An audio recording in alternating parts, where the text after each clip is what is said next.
comienzo hoy a la tercera jornada de esta memorable visita de Quito de Casas a nuestra ciudad y nuestro parque.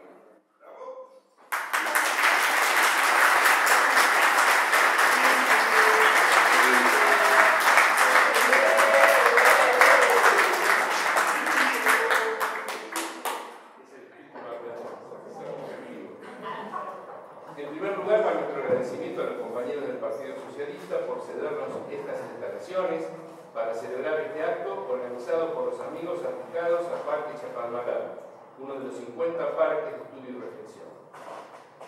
La presentación de monografías del día de hoy es parte de nuestra intención de generar un ciclo de charlas y tertulias periódicas con maestros invitados, que iniciamos en junio de este año con la invitación al maestro Ariel Miro del Parque La Reja, quien nos aportó su conocimiento en el desarrollo junto a Silo del oficio del fuego y en especial su experiencia técnica en la construcción de hornos y fundición de metales y químicos. Para la charla de hoy hemos invitado a un maestro del Parque Punta de Vaca, que nos presentará sus dos estudios monográficos, estudios sobre el buen conocimiento en relación con Aura Magna, que es del año 2011, y La Era Axial, publicado en 2012.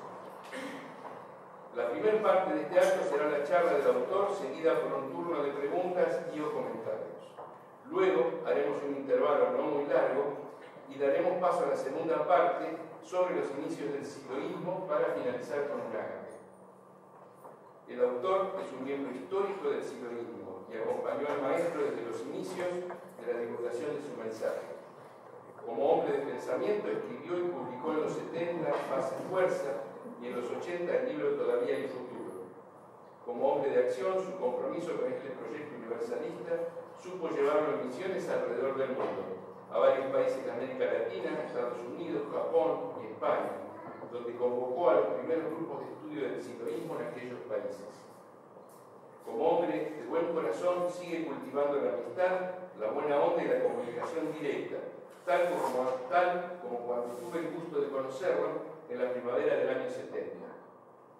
Después de una larga estancia en Europa, hace 2 años regresó a su Mendoza natal y desde el viernes estamos disfrutando de su presencia en Mar del Plata. Con todos nosotros, nuestro invitado, Ernesto Quito de Casas.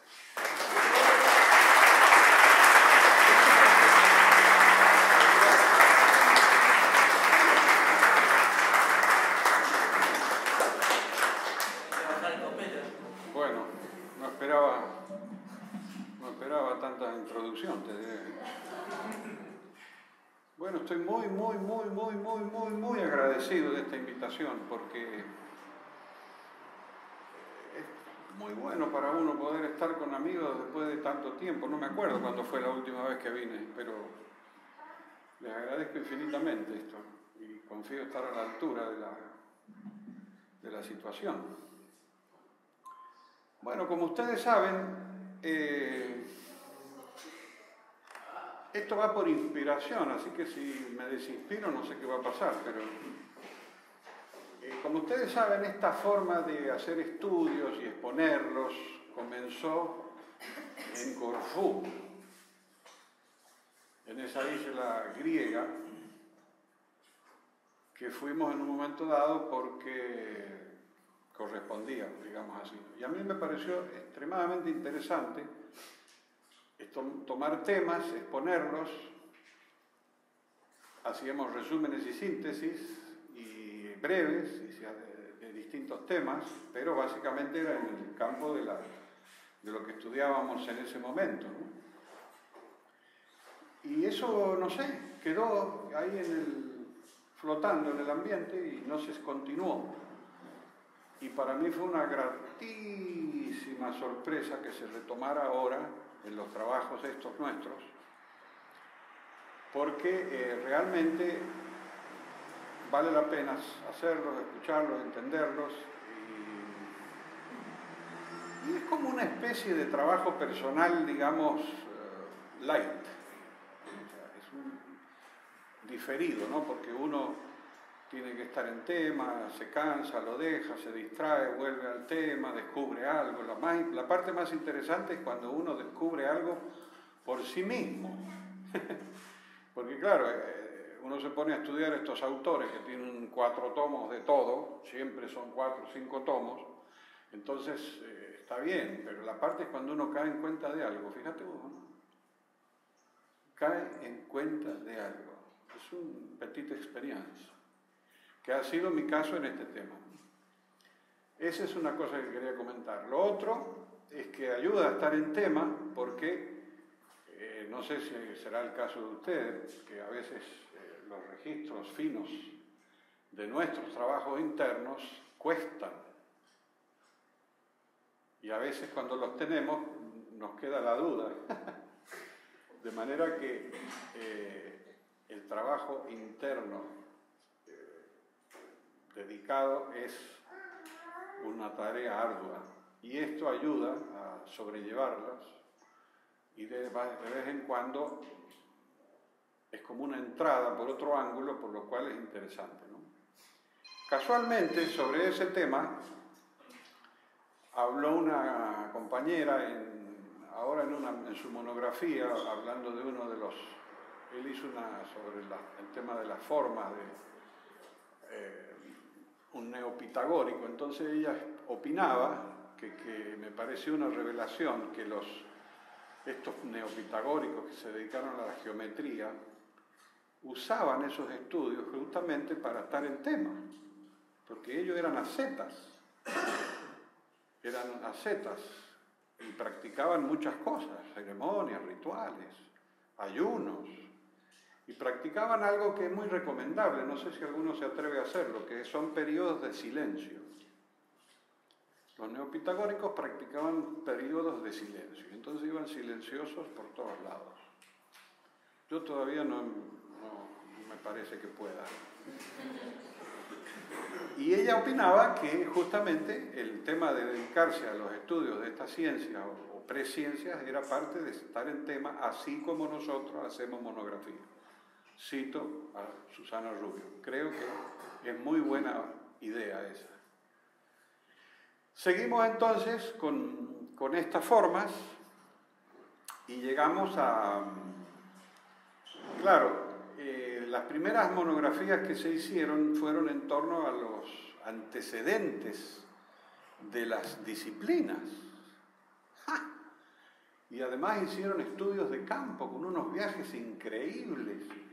Yo no me atrevía a semejante cosa, entonces estaba un poco así cohibido. Pero, como ustedes saben, parte importante de nuestro trabajo son los intercambios. Los intercambios he llegado a la conclusión de que son muy valiosos porque te dicen cosas que a uno no se les ocurren.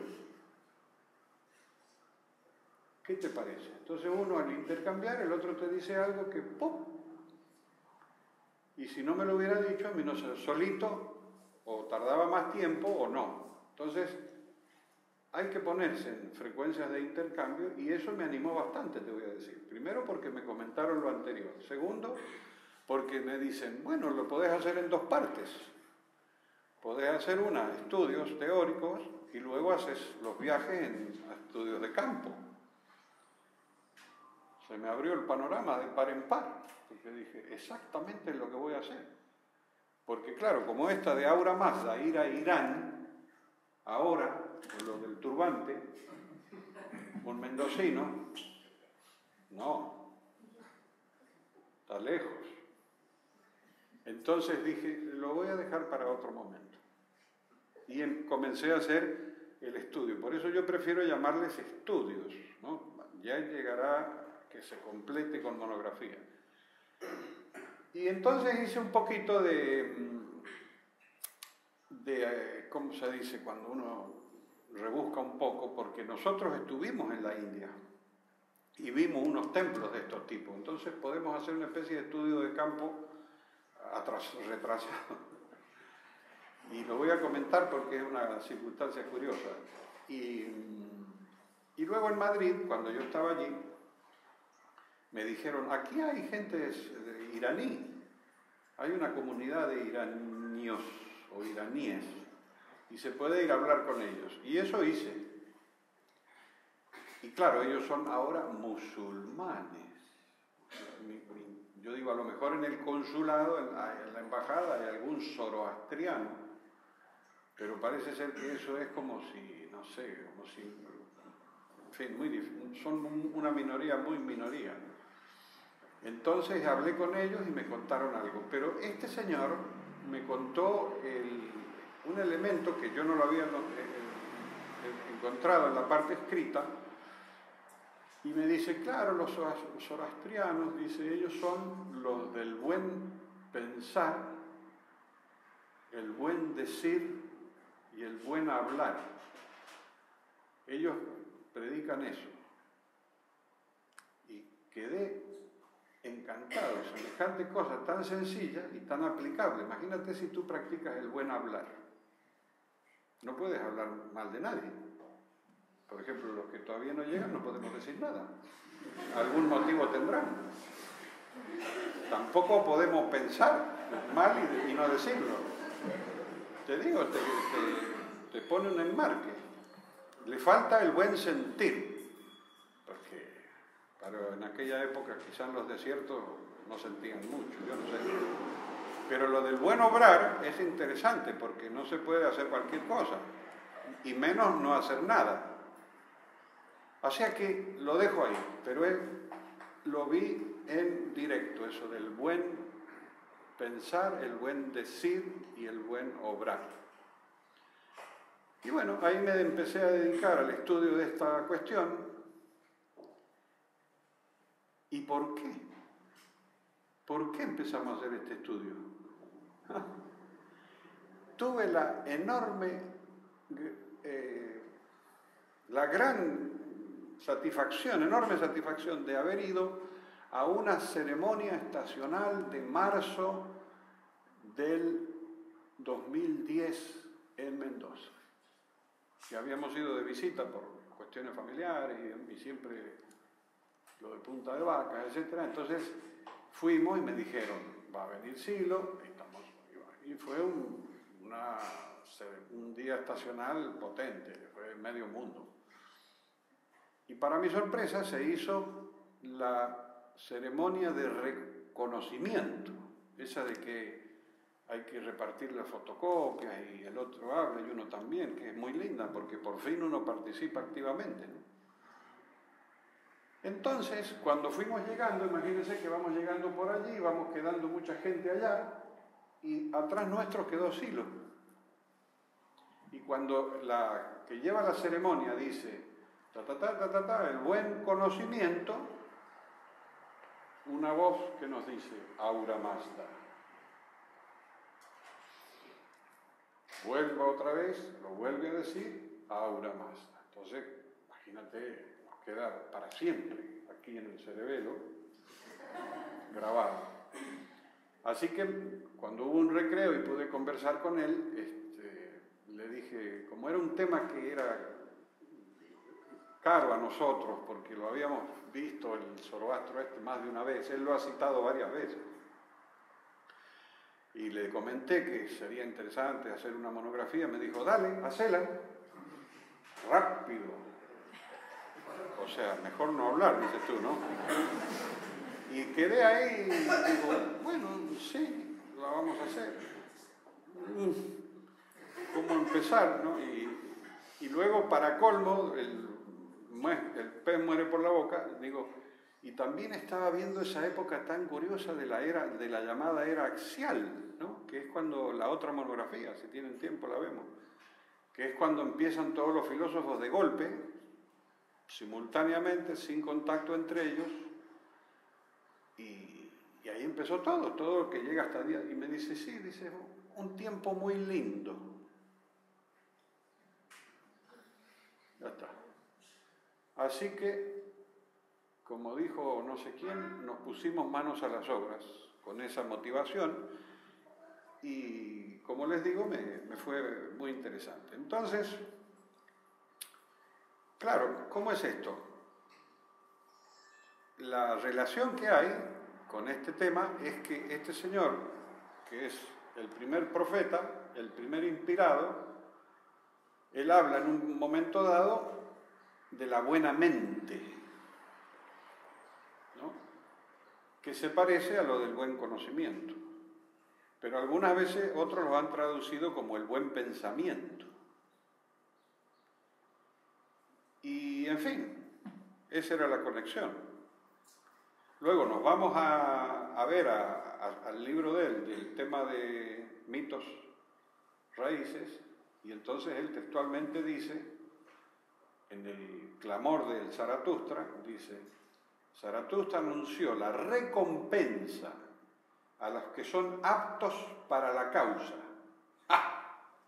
O sea, nosotros. A los que pueden recibir los dones de la buena mente,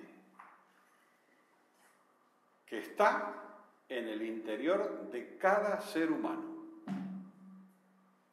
Sin esta aclaración, uno no sabe dónde está la buena mente, si está flotando, porque este señor, entre otros ayudantes que tiene, está el Espíritu Santo, que tampoco sabemos dónde está. Es toda esta época, es así, ¿has visto? Como cuando te dicen el mundo del maya, de la ilusión, ¿dónde está? Afuera, adentro, en el ojo, viene los jueves. ¿Dónde está el mundo, el maya? Esto era lo mismo, pero en cambio aquí queda aclarado, está en el interior de cada ser humano. Y así fue como nos dedicamos a investigar todo este tema, que es larguísimo o corto, porque el hombre este fue un inspirado y parece que él o lo escribió o lo contó y lo escribieron después y fue quedando muy poco, y son unos himnos muy poéticos, muy bonitos, que no son muchos, son 70, 76, una cosa así. Después hay comentarios. Y siempre está con este tema, ¿no?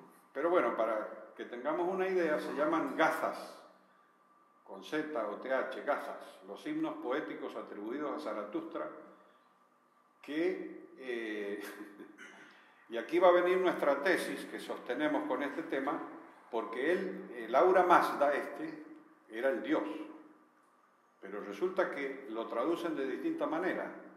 Ahora hay unos carteles allí que uno entra y en inglés dice The Great God, ¿no? El gran Dios, pero en los escritos varios lo traducen como el Señor de la Sabiduría. El Señor de la Sabiduría, o sea que ya el tema de la sabiduría viene de Irán. No sale de Atenas en aquella época. Es muy curioso, porque si ustedes piensan que estos señores eran pastores, pastorcillos, en un lugar semidesértico, sufrido,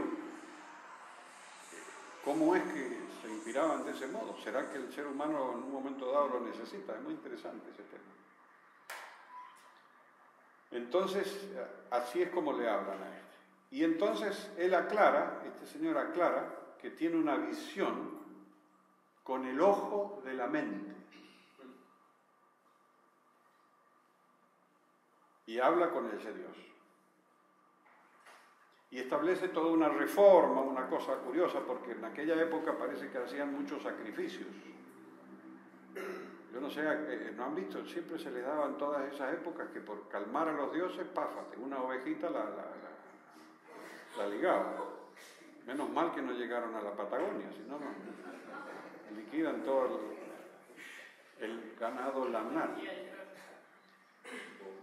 Hay estudiosos, hay dos estudiosos, una es una señora muy estudiosa, Armstrong se llama, y ella dice que es una época terrible, porque hay sacrificio de parte de los sacerdotes y estaba la dialéctica, por decirlo en fino, de los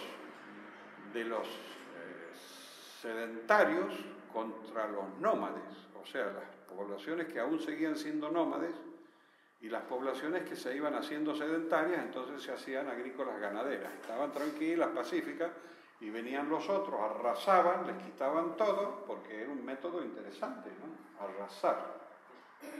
Y claro, entonces esta cosa, el hombre este se pone ahí frente al Dios y le dice, a ver, ¿cómo hacemos con todo esto? Y por eso es que él después en en la explicación que va a dar, la metafísica, como le llaman, de todo esto, están los malos y los buenos, los malvados, los malévolos y los buenos, un Dios malísimo en contra de Ahura Mazda, y de ahí dicen que devienen los principios del bien y del mal que terminan hasta nuestros días. Mi opinión es que esta gente en aquellos tiempos comienzan a hacer distinciones, y entonces este señor se preocupa por informarle a la mayoría de la gente de que estos que vienen y arrasan son malevos, son malvados, y los otros somos buenos. Y debe haber sido así, porque pasa en bastantes lugares. Entonces, esa es la historia. Y bueno, entonces este señor, Ahura Mazda, el principal dios, tiene estos ayudantes que tienen nombres muy curiosos en el idioma de ellos, y uno de esos es la buena mente, otros son otros, que el adepto puede ir pidiendo ayuda y le viene en socorro, como lo explica acá, ¿no?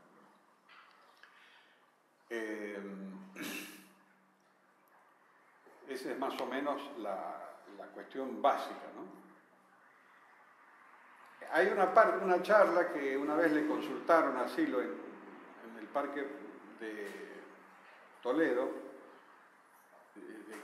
qué concepto, qué cosa teníamos nosotros con el tema de los animales, porque tenemos muchas cosas con el ser humano. Y él le cuenta, sí, efectivamente, el maltrato animal es una barbaridad.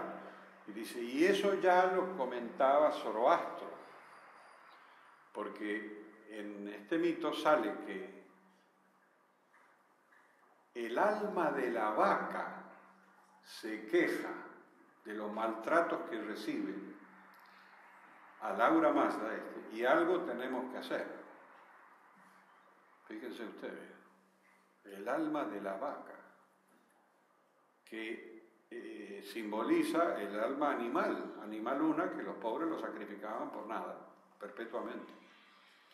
Entonces este señor se dedica a hacer esta historia, y lo primero que hace es ir a buscar el apoyo, la relación con él. En los escritos dicen príncipes, yo no sé si eran príncipes, me parece que serían como caciques, como, no sé, jefes de tribu, algo así.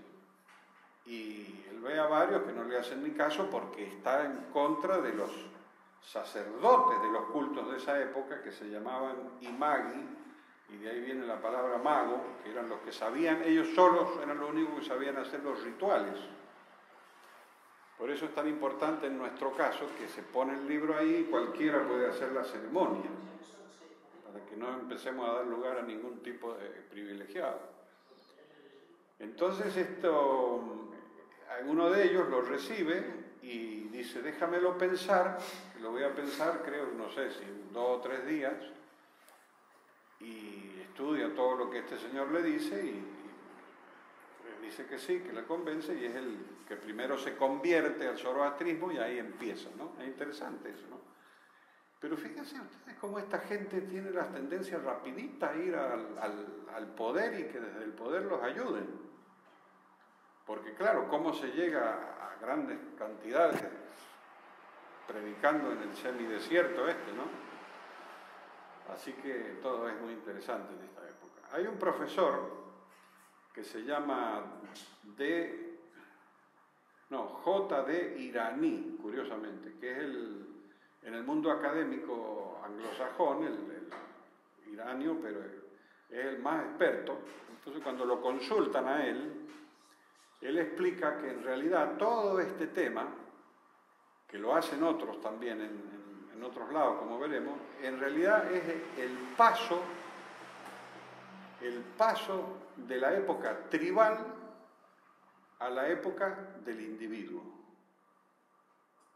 Y este Zoroastro lo que quiere es que el individuo, fíjense ustedes, estamos hablando del año 600 antes de esta era.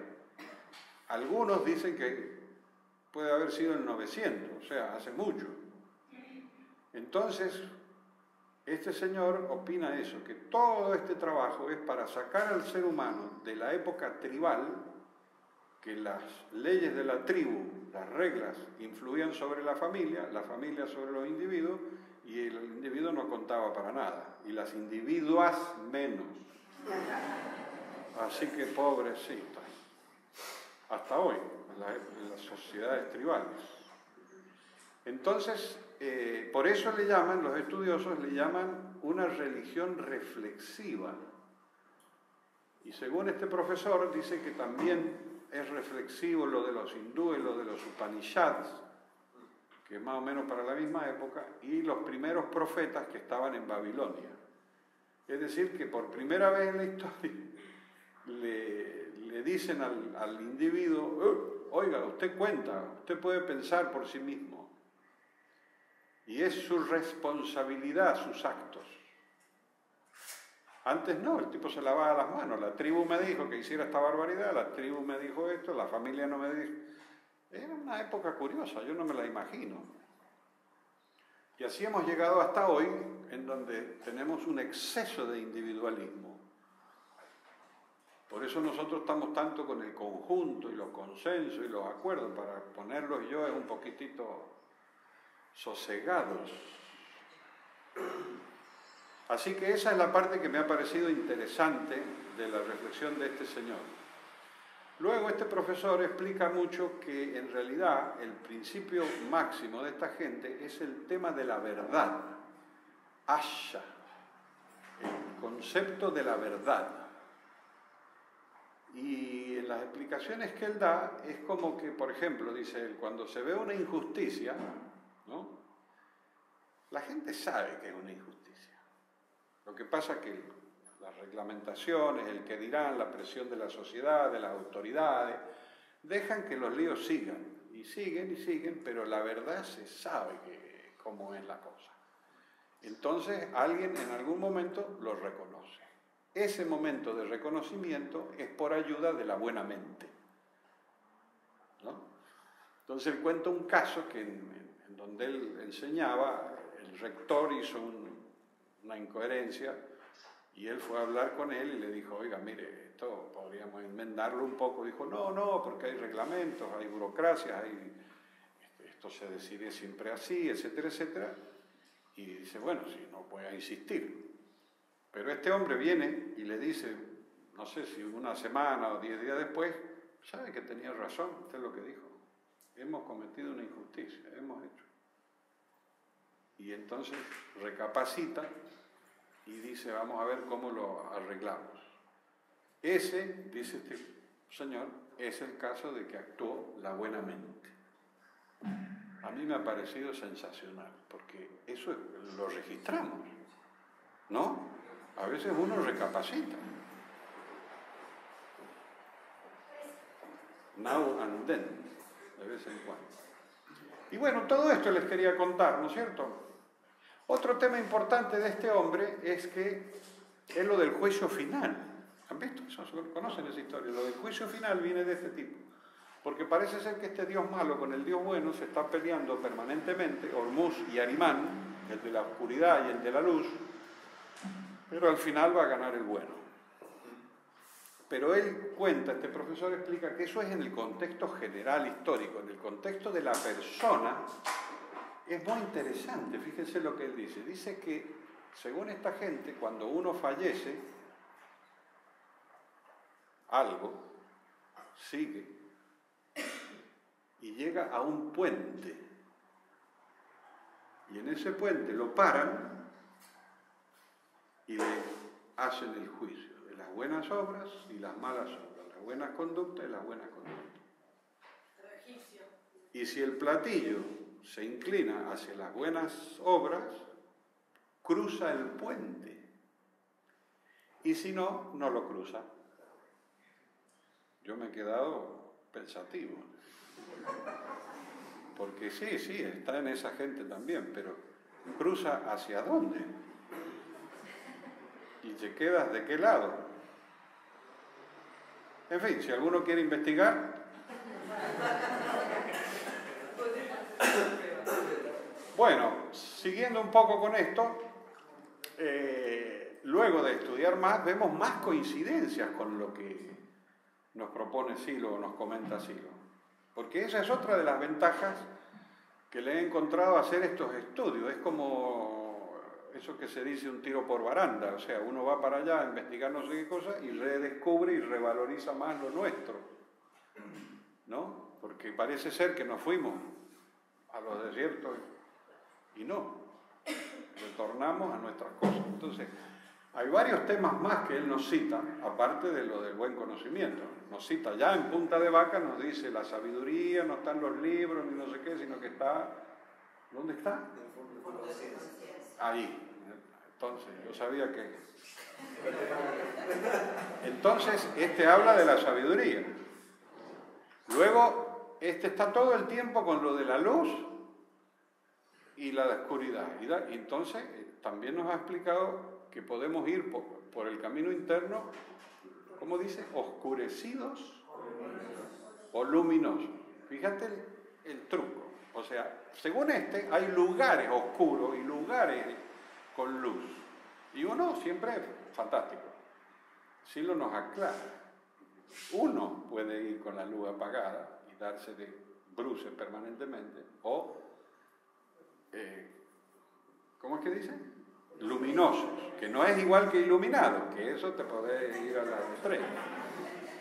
El enlightenment, no, luminosos. Entonces tenemos el tema de la luz, el tema de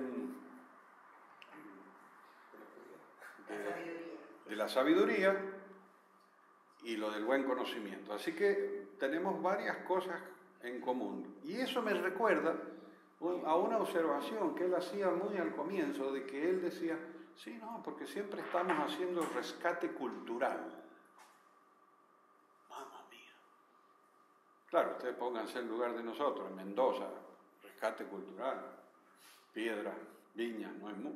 Él sí. Entonces, y este es un punto que me parece muy interesante, aunque me vaya, porque... Claro, muchos de estos señores que fundan pensamientos vienen de alguna tradición, ¿entendés? Vienen de alguna corriente previa, anterior, y qué sé yo. ¿Y Silo? Él o viene de todas y las arregla y las corrige y las poda y nos deja una cuestión, digamos, universal, o bien es todo original, ¿no? Porque hay cosas que son dignas de rescatarse. Así que les dejo otra inquietud. ¿Cómo hacemos para investigar todas esas cosas rescatadas y corregidas? Que ese es un tema interesante también a mencionar, que lo vamos a ver en la segunda monografía. Así que todo esto es lo que tenemos. Bueno, entonces, para no irnos tantas variaciones, bueno, les contaba... antes de pasar a esa pequeña investigación que hicimos de campo, nosotros cuando visitamos, ¿no? Ahí estábamos recordando recién unas reuniones en la India, nos hubiera gustado ir a varios lugares, porque los hay, ¿no? Una vez fuimos como a un santuario, no sé qué, que habían un montón de cosas. Había un tipo que curaba con un sable, y yo dije, por las dudas, no. Un turbante y un sable, y te ponía el sable en la cabeza y dije, mejor otro día, ¿no? Y luego venían un montón de jóvenes, por si ustedes tienen alguna necesidad, y se iban hacia un pequeñito, ¿cómo se dice? Una placa así, como un pequeñito mausoleo, y se inclinaban ante un elefante, un elefantito. Un elefantito pintado de rosa o de azul, porque los hindúes no tienen estética. Es tremendo. ¿Cómo vas a pintar un monumento antiguo con albalux verde? Pues sí, porque entonces el elefante, ¿por qué el elefante? Claro, acá no hay. Es el no sé qué de la sabiduría, de los pensamientos, por lo tanto, el ayudante de los estudiantes. Vos tenés un día un problema con las materias, que si no, te pones un elefante en tu casa y a lo mejor te ayuda. En fin, no exageremos. Bueno, ese fue un sitio que no tiene nada que ver con esto. porque lo que no tiene nada que ver también hay que decirlo. Pero fuimos a otro que era un templo parsi, porque los parsis, que viene de deformar la palabra persa, son los que huyeron de la India cuando vinieron los musulmanes, muy amables, ellos, con un libro y un facón. Eso, el facón viene después. Entonces estos muchachos salieron pitando para allá arriba y los recibieron, porque la India es muy magnánima y los recibió, pero les dice, bueno, pero lo de ustedes no lo predican acá, ¿eh? Acá, y por eso se han quedado entre ellos y son un poco cerrados. Bueno, el asunto es que la parte interesante de esta gente es que ellos heredan o continúan el tema del fuego, ¿sabían? Es la única religión que tiene todavía altares del fuego, lo podemos ver, yo creo que lo traje eso. Es muy interesante porque acá está, ¿se ve atrás mío? Sí. Ahí hay no me acuerdo cómo se llamaba este señor, creo que era Juan, pero no estoy seguro. Pero fíjense qué lujo, qué bonito, ¿no? Qué elegante, tienen pecunio, ¿eh? Nada, no están como nosotros haciendo mates para construir el templo. Esto tienen ayudantes. Así que, El helado, creo. ¿Cómo? El helado. El helado de la lupa. El símbolo del helado de la lupa. No lo voy a hacer. Entonces, es muy complicado. Entonces, esta gente tiene eso, pero acá viene la parte interesante. Entonces, nosotros llegamos al templo parsi y está cerrado. Y hay una puerta enorme de, ¿cómo se llama?, de hierro, nada de puertita. La puerta tremenda, cerrada. Ahí no se entra. Pudimos abrir por la endija y vimos el fuego allá adentro y eso te anima, pero no pudimos entrar. ¿Por qué? Porque hay que ser zoroastriano, parsi, amigo o pariente de otro.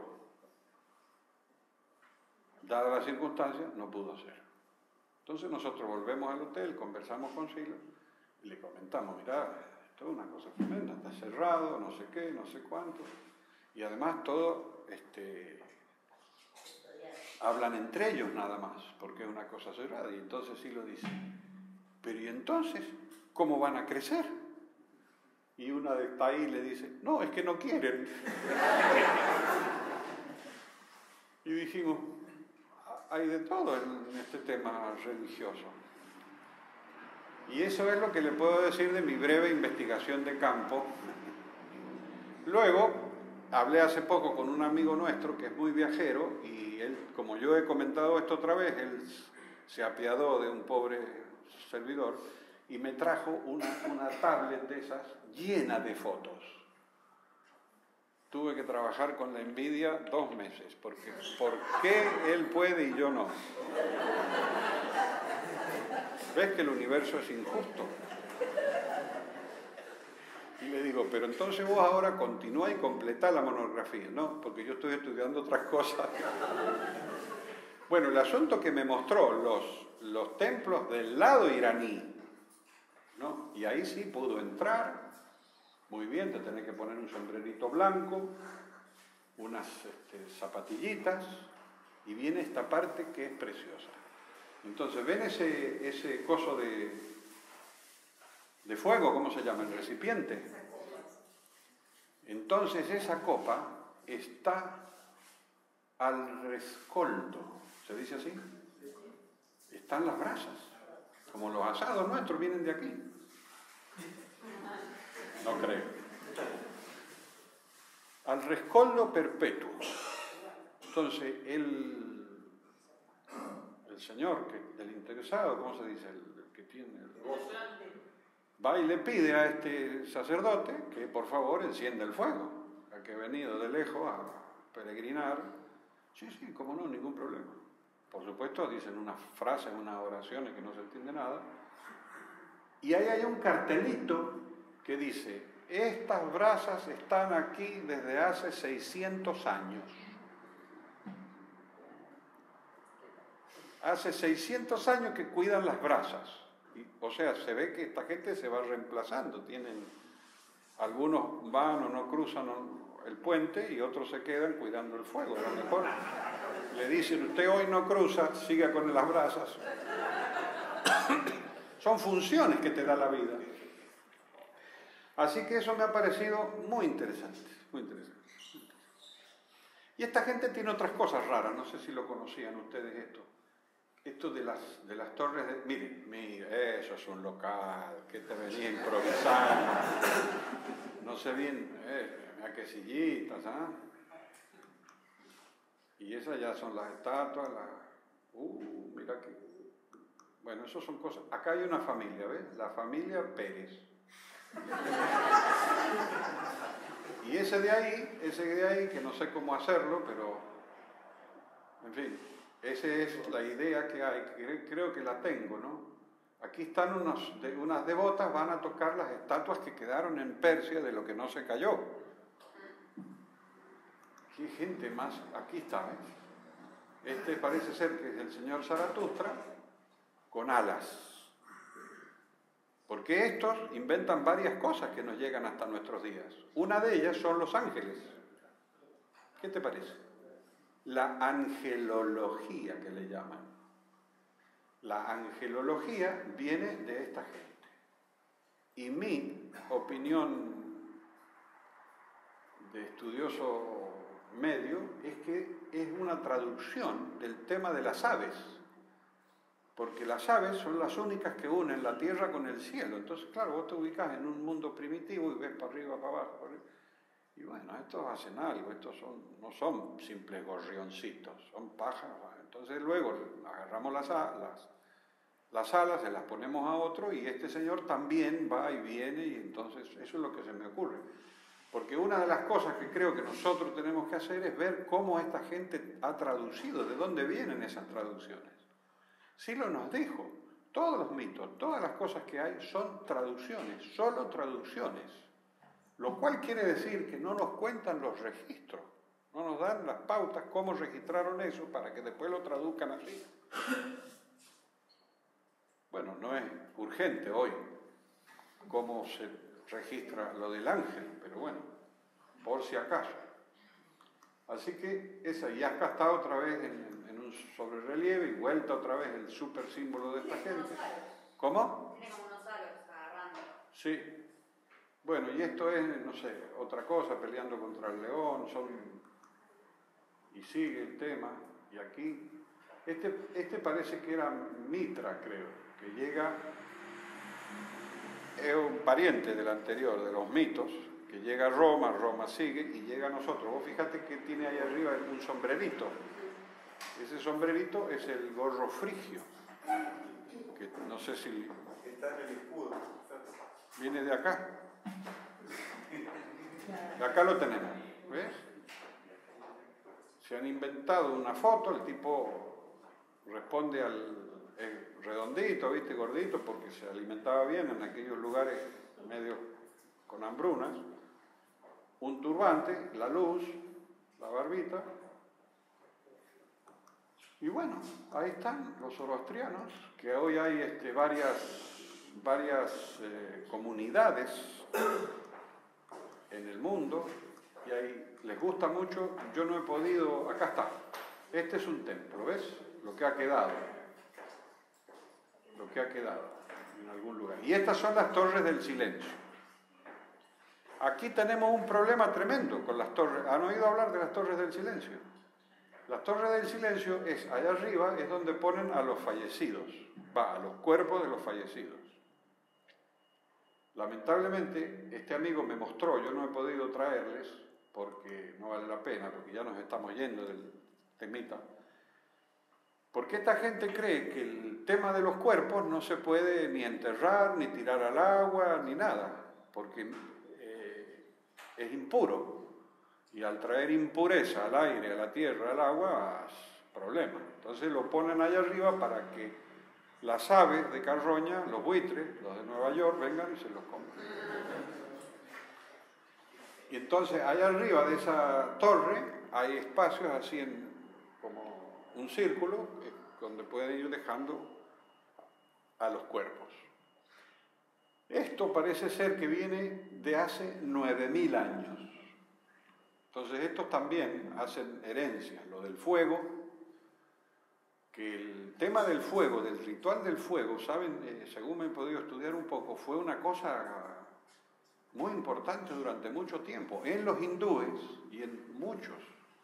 Y había un señor especialista en hacer el fuego de los rituales. Como, fíjense ustedes qué importancia habrá tenido en el ser humano el descubrir el fuego, que esta gente se ha dedicado a conservarlo. Bueno, entonces esto ya ha sido anulado en Irán, porque es un poquito prehistórico, ¿no? Y bueno, es lo que pasa con las cosas antiguas, que tienen cosas raras. Bueno, y acá este señor va meditando abajo de los cosos persas, y aquí están los hermanos conversando. ¿Ves? Fíjate, estos todos tienen un lío con lo de la pureza, con la de la... ¿Ven? Que se ponen algo aquí para no respirar cosas raras. Bueno, y aquí está. Bueno, amigos, hemos dado un vistazo a esta gente y el punto crucial era ese, lo del buen conocimiento, y para nuestro estilo de vida podemos incorporar opcionalmente lo del buen decir, buen pensar y buen obrar, y en nuestro caso, buen sentir. A propósito, esto me hace recordar una vez, un amigo, no sé por qué, me reprodujo en Madrid una charla que tuvo con Silvio. Esa charla se trataba sobre la maledicencia.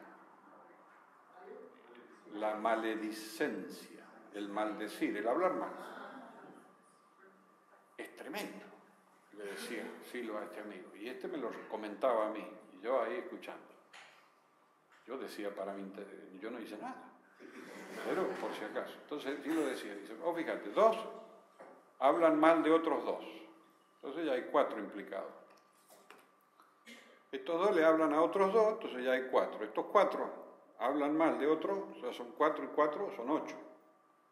8 hablan mal de otros, a otros 8 son 16. Al poco rato tenés 32. Luego 32 hacen el mismo esfuerzo y llegamos a 64. 64 por 2, ¿cuánto es? Vos que va a la escuela. 128. Y paremos. Motivo por el cual yo he dejado de hacer ese trabajo. Y me he sensibilizado tanto que en cuanto pillo a uno hablando mal de otro, me pongo de los nervios. Porque si uno habla mal de otro, ¿el otro cómo se entera? Si tiene algo que corregir, ¿cómo le va a llegar por carambola? No, es un problema, mejor decírselo directamente. Y vas ganando amigos. No, tampoco. Pero ven que es un tema interesante este. Claro, vos lo llamás a las 3 de la mañana y le decís, oíme, no me convence para nada tu peinado. Además lo estuve hablando con Juan, Perico y Andrés. Por lo tanto, amigo mío, el mal hablar no va. Mejor musa.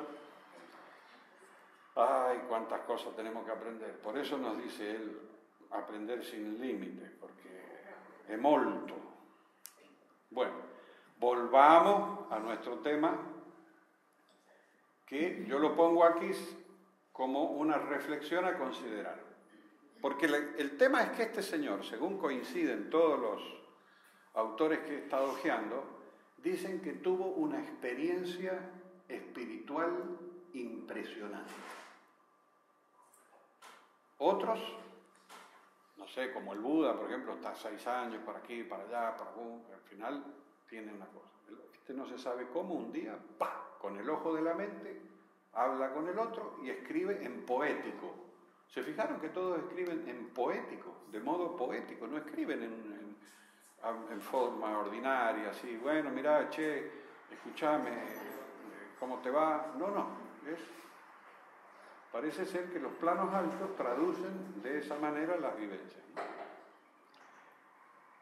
Entonces este señor tiene esta experiencia impresionante y él tiene la fuerza interna de plantearlo y está convencido y lo hace.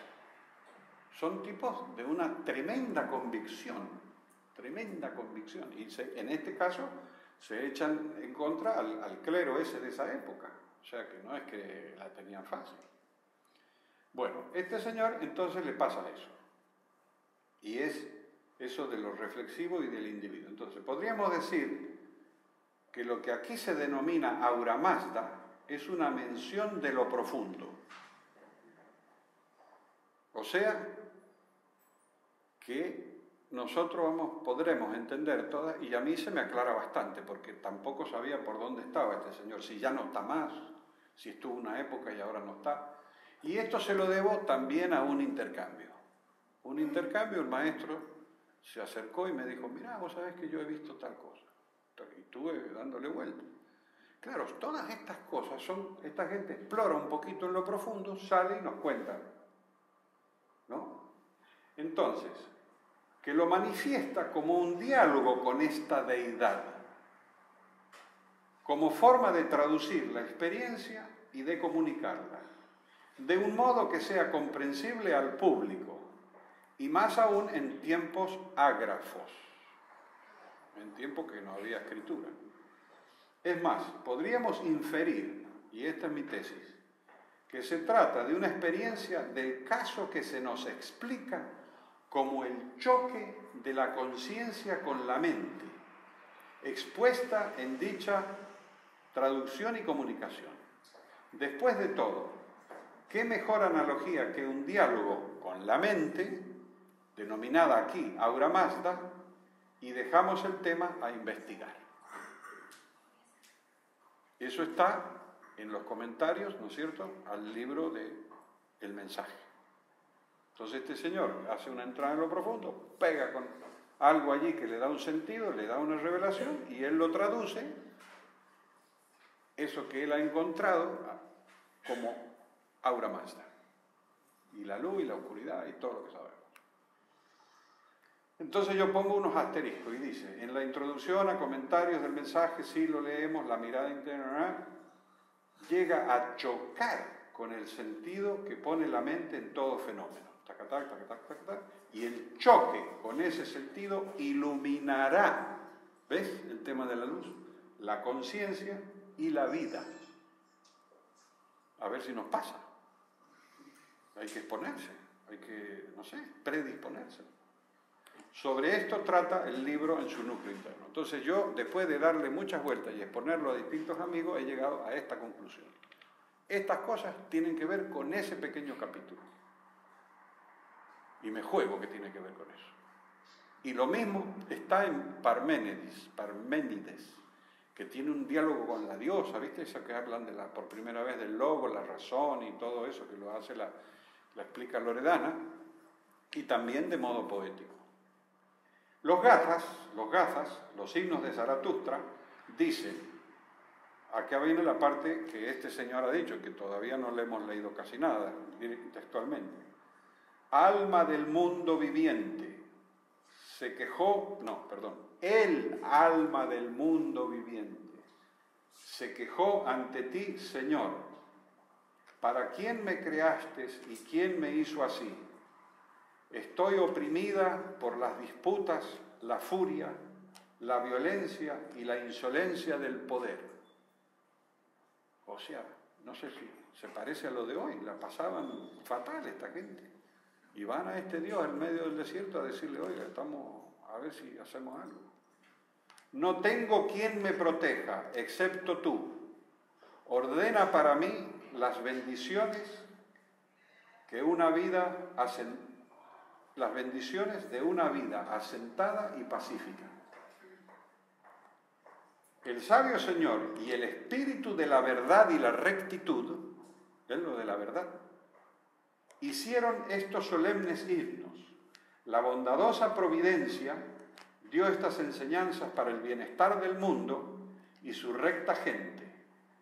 ¿A quién has ordenado, oh Mazda, para que entregue a través de la buena mente estas bondades a los mortales? Así habló Ahura Mazda. El único que ha escuchado mis preceptos es Zaratustra Spitama. Tenía apellido. A nombre de su creador y de la verdad, él quiere anunciar, escuchen, si les suena, el mensaje divino.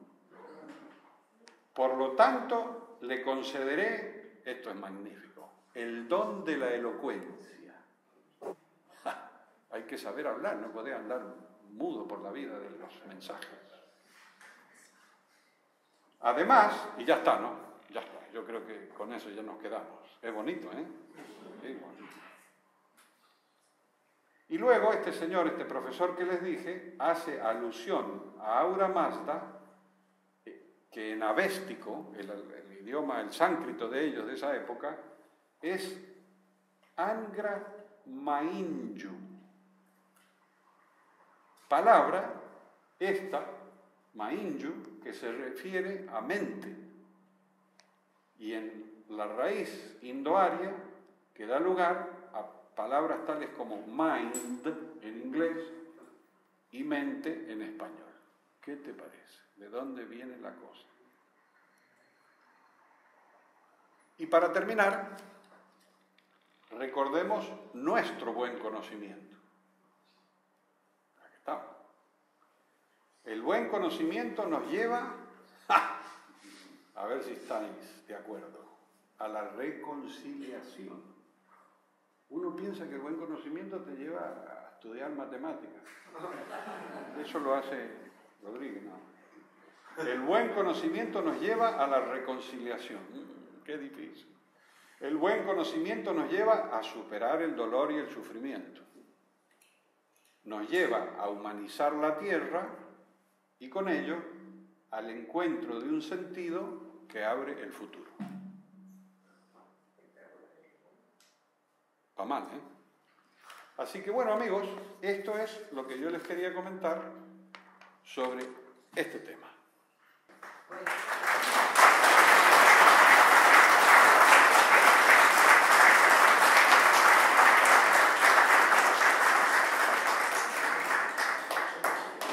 Es emocionante estar acá, les digo, ¿eh?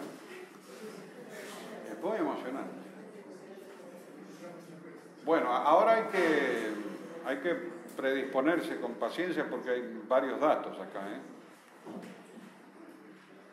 Esta otra monografía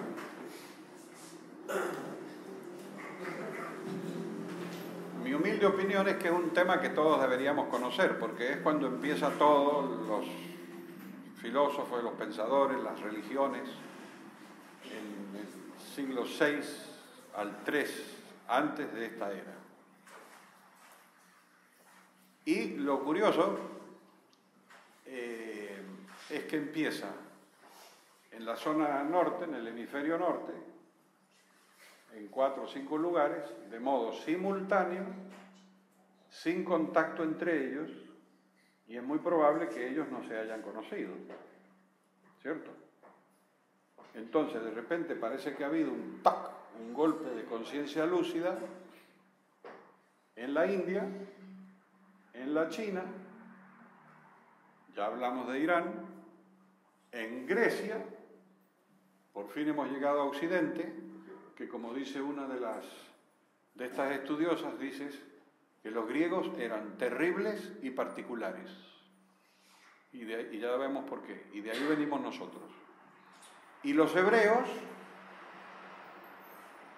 aquí, en el Medio Oriente, ¿cierto?, con sus formas totalmente distintas. Profetas, explicaciones y cosas de esas, ¿no? Entonces, lo primero que vemos, para no aburrir leyendo, lo primero que vemos es que se viene, en este mundo de la sabiduría, llamémosle así, se viene de una época en que no hay autores, no hay individuos. Todos escriben, ¿no? Los Vedas, el Antiguo Testamento, escriben cosas y nadie sabe quién las escribe. Se supone que era gente inspirada, y no tenían además ni ellos ningún tipo de interés. no se usaba. Y de repente empiezan a haber autores.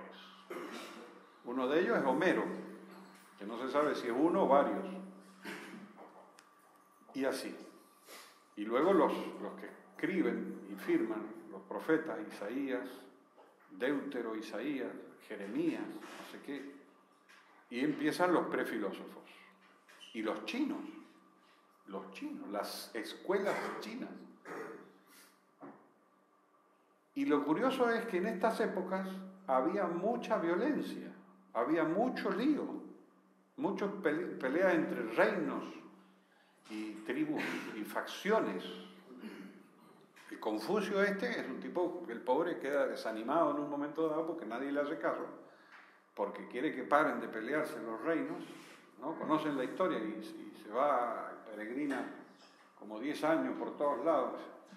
Y se llevaban los libros escritos en aquella época, parece que los escribían en unos palitos, como las cortinas esas que... en palitos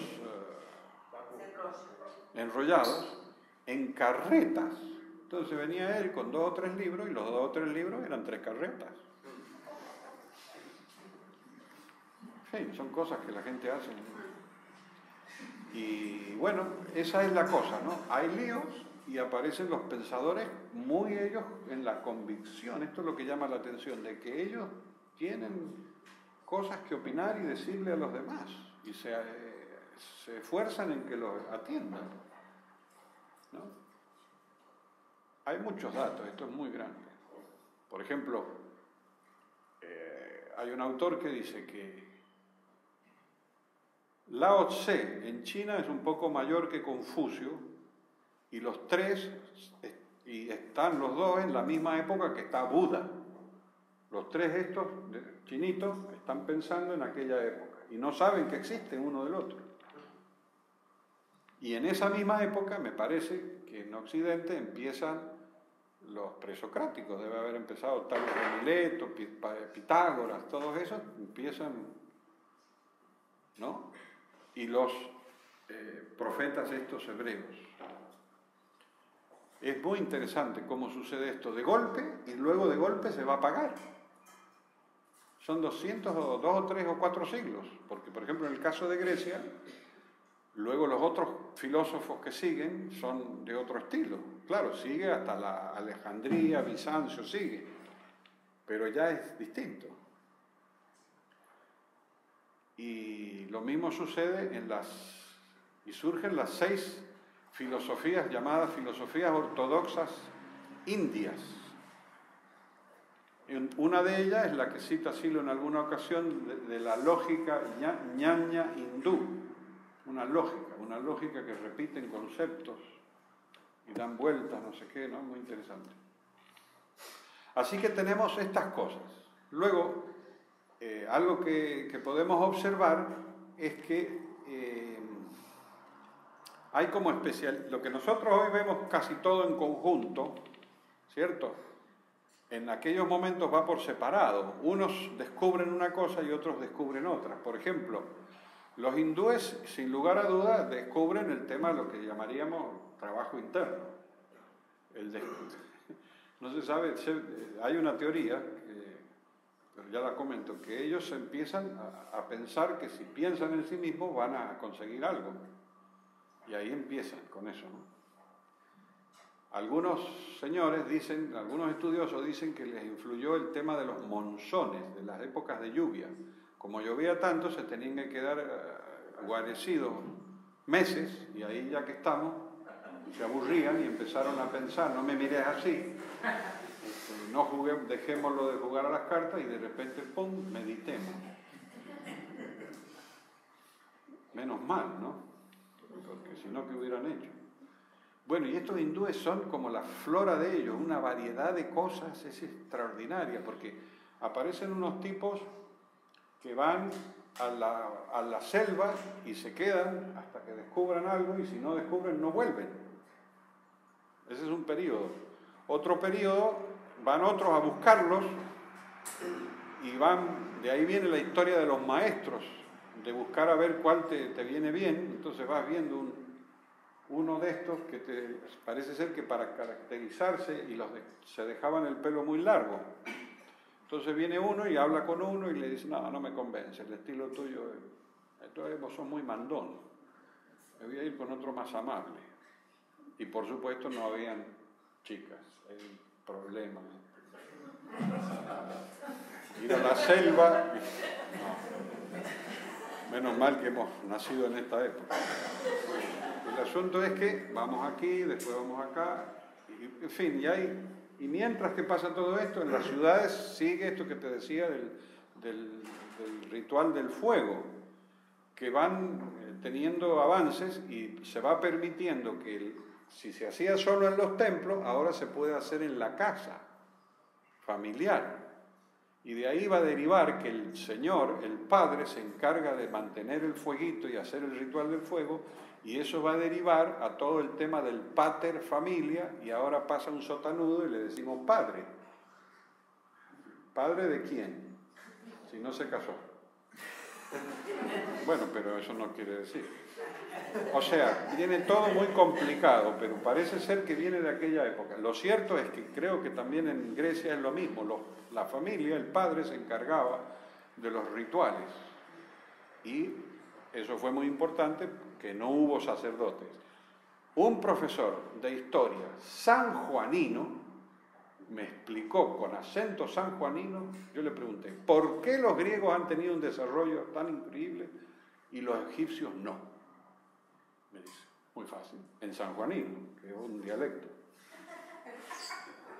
Había una casta sacerdotal que tapaba. Y si se sabe algo, queda entre nosotros. Y en Grecia no hubo casta sacerdotal. Entonces, porque, por ejemplo, en Egipto, un tipo como Sócrates, que sale a la calle a hablar y decirle cosas, y decir, no hubiera sido posible, le dice, vení para acá. Agachate, y lo meten en una tumba. Era un tiempo complejo. Pero bueno, lo importante es esto de que surge en algunos lugares toda esta nueva civilización, y es un autor que se llama Jasper, este alemán, que para nosotros es interesante, Karl Jasper, porque es un filósofo de los existencialistas, y es el de los existencialistas que empiezan a hablar de la trascendencia. Cuando nosotros hablamos, ese vocablo viene un poco de aquí. Mientras Sartre y otros niegan que más allá de la muerte haya algo, ¿no? Qué interesante desde ese punto de vista. Él lo dice claro, lo dice en francés. Rien de tout. Después de la muerte no hay nada. Y te lo digo yo, dice el francés. Y el otro le dice, no, está la trascendencia.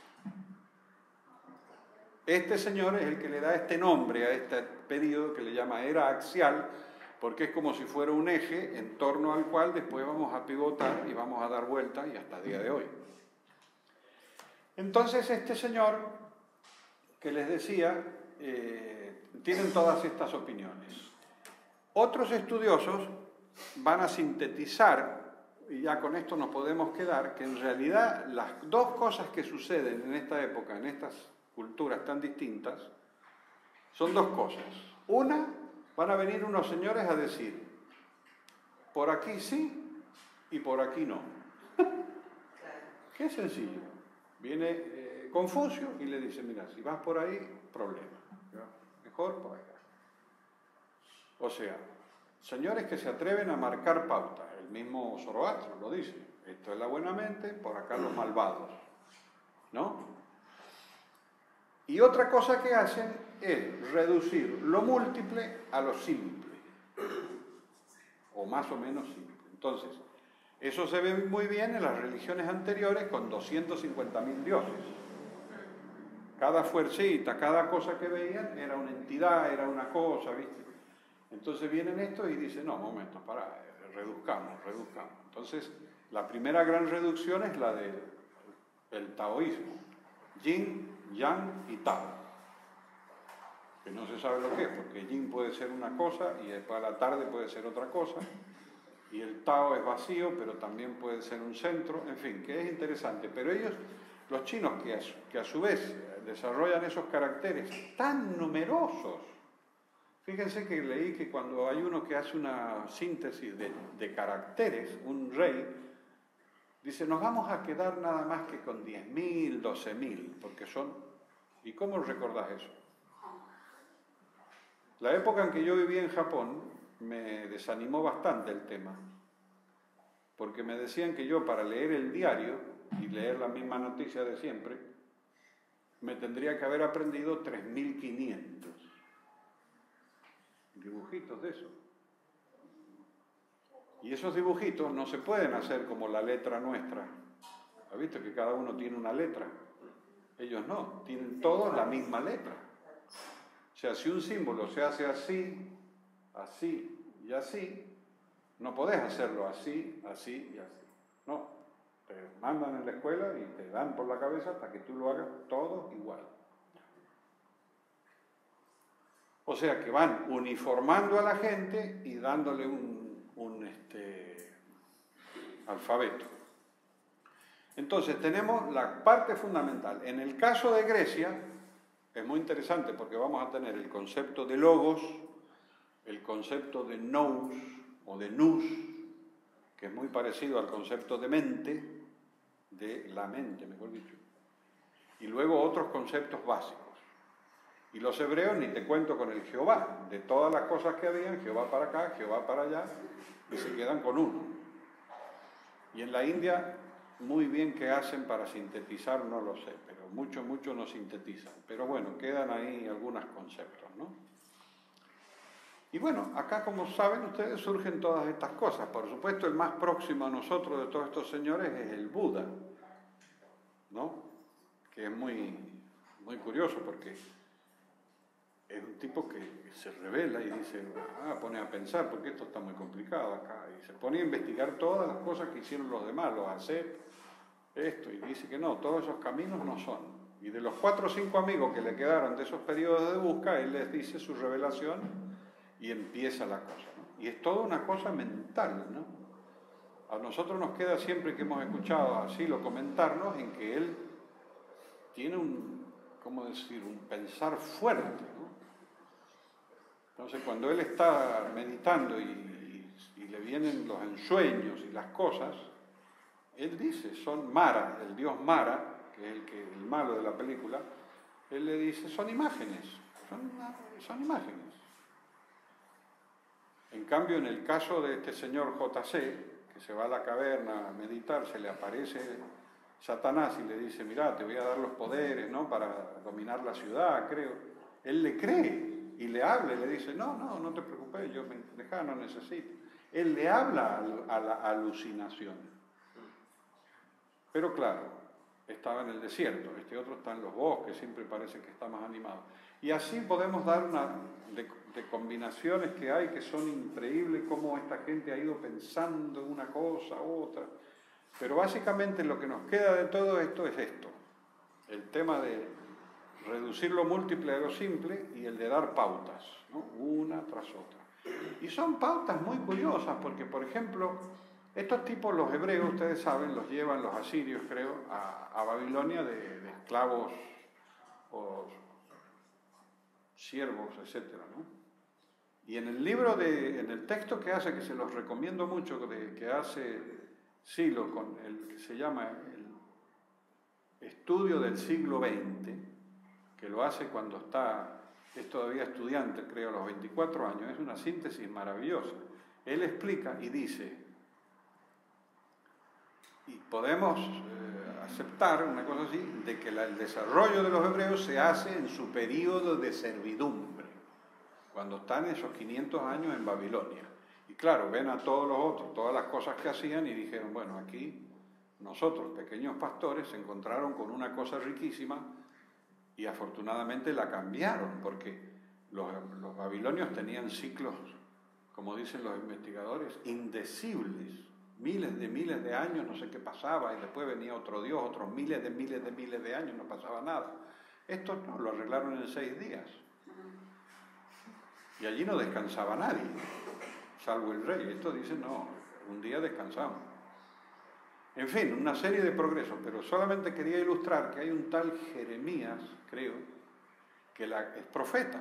A mí me gusta esto de los profetas, porque los profetas son gente como nosotros que se inspira un buen día y le empieza a hablar a los demás. Así, por las buenas. ¿Qué te parece? Así, buenas. He tenido esta visión. No, no me vas con eso. No, que tengo una visión, que te digo que tengo una visión. Y tanto darle al canto lo escuchaba. Entonces, este señor, por ejemplo, lo que opina es que, claro, cuando estos se van de su casa, ¿no? Por ejemplo, a ustedes los secuestran y los mandan al mar de Ajó. Y no tienen parque, ni salita, ni nada. Y entonces les dicen, ustedes no pueden rezar sino en el parque. Y estamos aquí, estamos exilados, no hay parque, no hay templo. Entonces Jeremías tiene una visión que Jehová le dice, puedes orar allí donde estés. ¡Qué progreso tan elemental! Pero dime, ¿cómo no se te ocurrió antes? Y así, muchas cosas de estas que me parecen fascinantes los avancecitos, ¿no? Es cosa muy curiosa, muy curiosa. Y tenemos que prestar nuestros respetos a Confucio, porque según todos los investigadores es el primero en que establece la regla de oro.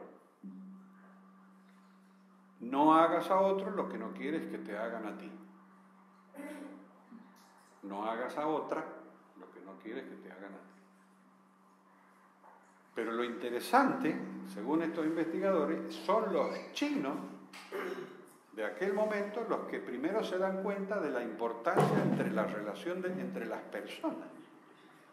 Mi teoría es que como eran tantos, y saldrían a la calle, claro, eran tantos que se veían todo el tiempo en la calle así, pum, pum, y decían, bueno, a ver, preocupémonos por nuestra relación con el otro. Pero los otros pueblos no tienen eso. Mucho después viene el tema ese. Y en el campo, pero qué rebelde este hombre. Está cobrando vida. Esto es un indicador. El tema es que en la India el concepto de conducta, por ejemplo, que lo que haces en tu conducta importa, aparece como esa historia del karma, pero aparece después de un rato. Antes no. Antes están preocupados no sé en qué cosa, y lo relacionan, bueno, es muy complicado ese tema, pero tiene que ver con memoria y con conducta, que lo que tú haces no queda en alguna parte, no te vas a salir con la tuya siempre, te va a pasar, en fin, tienes que... En fin, que esa es una parte que y luego los que piensan son los griegos, porque los otros, inclusive hay un autor que le dice, para no ir como en desconsideración de otras culturas, y dicen, bueno, nuestra filosofía, nuestra ciencia, todo lo nuestro, deriva del pensar a la manera griega. Y es cierto, es así. Esta forma nuestra, media así, tum, tum, tum, medio clarito, medio pum, pum, silogismo, inducción, deducción, todo eso viene de ahí. Los otros inventaron otras cosas, o no, que es lo que nos explica Silo en este estudio del siglo XX, en donde los hindúes, con todos los Vedas y el Ramapada y los Upanishad y el Ramayana y todo eso, no descubren el acto del pensar que detiene al tiempo. Es todo móvil, no pueden detener. Entonces, al no poder detener, no entienden. Entonces son ahistóricos, no tienen historia. Parece que todo es un eterno presente, inclusive hoy. Y es el caso de los griegos, al hacer esto, que también tiene sus desventajas, el haber detenido las cosas cuando en realidad todo se mueve, es lo que permite el teknos, dice el negro. El teknos, o sea, la técnica. Es interesante. Nosotros pensamos que va a llevar a otras cosas, pero es a la técnica. Te ponen a pensar, detienen todo y dicen, a ver cómo es esto, y una palanquita. Y él nos contaba a veces, ¿cómo es posible que a esta gente no se les haya ocurrido hacer una palanca? o 2, y siguen, con 2 o 3 descubrimientos por siglos. Entonces, esta es a grandes rasgos, todo lo que más o menos se va viendo en esta era axial que dura 2 o 3 siglos en distintos lugares. Y podemos darle un vistazo un poquito más así, ¿no? Dice, por la lectura vemos que sucede en el hemisferio norte entre los paralelos 20 y 40, en la época de los siglos 6 y la 2 de esta era. La simultaneidad de los fenómenos, la independencia y no comunicación entre los puntos, la lucidez y la inteligencia antes no vista. El surgimiento de todo esto aún hoy es una incógnita, porque en las regiones donde hubo desarrollo, que es en el Éufrates y el Tigris, con todas esas civilizaciones y esas culturas, y en el Nilo, no. Tienen cosas muy interesantes, pero no hay estos pensadores ni estos individuos. Se da en periodos interguerras. Los valores e ideales que se destacan en las corrientes que surgen, aunque hay casos en donde surgen fenómenos, pero lejos de los ideales. Este es un tema. Claro, esto es dispar, porque están con guerras y inventan una cosa positiva, pero no toda la gente participaba de esos valores, ¿no? Y luego, además, en los grandes líderes que hacen todas estas cosas, hay errores. Hay un autor que le llama los grandes errores. Por ejemplo, los griegos continúan con la discriminación de la mujer, con la esclavitud, les parece normal, y los otros con no sé qué otro chiste, y errores en la concepción de la presciencia que surge, que siguen hasta el 1500. Con la tierra en el centro y un montón de cosas, y los tabúes y los reglamentos y muchas cosas.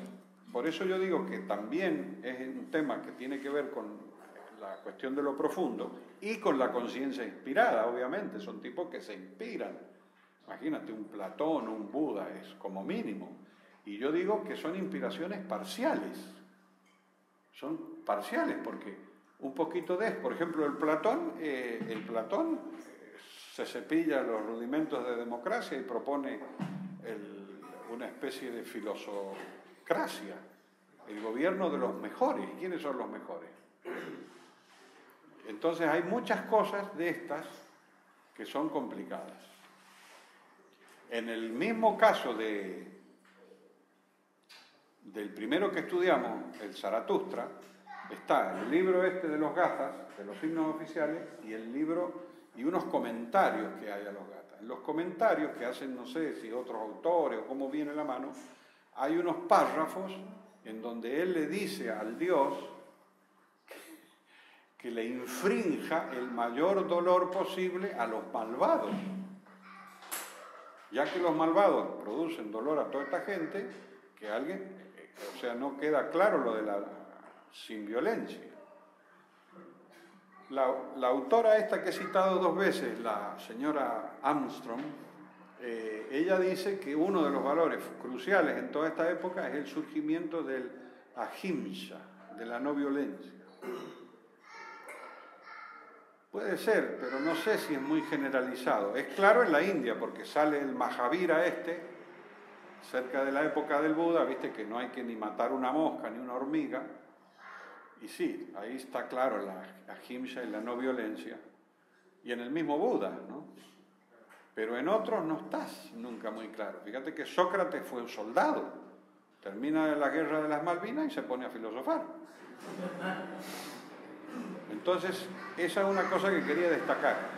Y en este aspecto, si me permiten, hubo una época, yo creo que en los 70 o 80 quizás, no, más en los 80, donde Silva hacía una broma y decía que sería muy importante escribir claramente todos los errores que tienen los credos que están actuando. Porque hay mucha gente que va a misa, todo eso, pero ahí hay unos errores que vienen de los comienzos, no es de los que vienen después.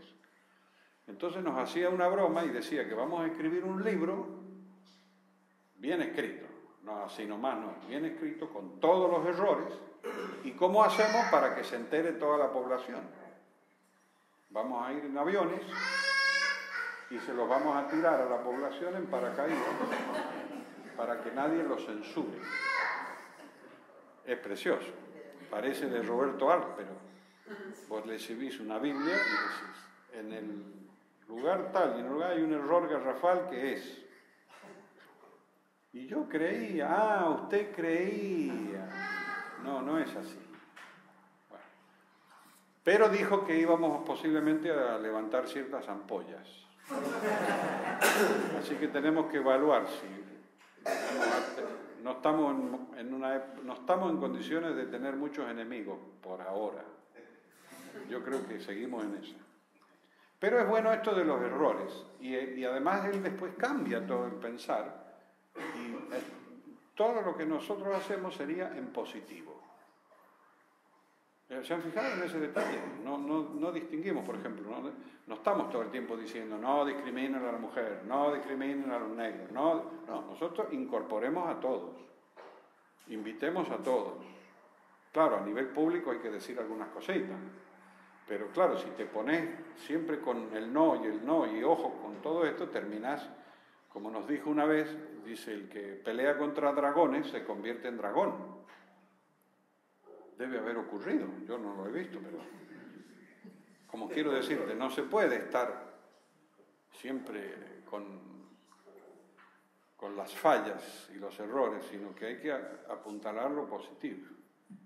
Es mi parecer. Bueno, entonces todo esto pasa. Surge lo que te decía antes, el surgimiento de los autores individualizados, pues antes no firmaba ni Dios. Y surge la atención al comportamiento y a la personalidad de las personas. Se empieza a valorizar el tipo. Y luego surge algo que es muy interesante de comentar, en donde dice que estos tipos, los fundadores, este señor Jasper, dice que estos señores tenían una característica personal, que es el comportamiento, la conducta paradigmática. Porque ellos si no hablan en difícil no hablan. Paradigmático quiere decir que sus valores, sus posturas, sus credos lo llevan a diario en la conducta. ¿Me entendés? No es que de 9 a 5 están en la oficina y de 5 a 9 predican.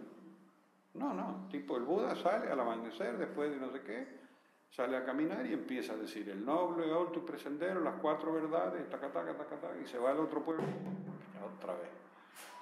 Entonces este tema es muy interesante porque ¿cómo vamos a hacer? ¿Cómo vamos a hacer para tener una conducta? ¿Entendés? Un comportarse que el otro te capta y tú ya eres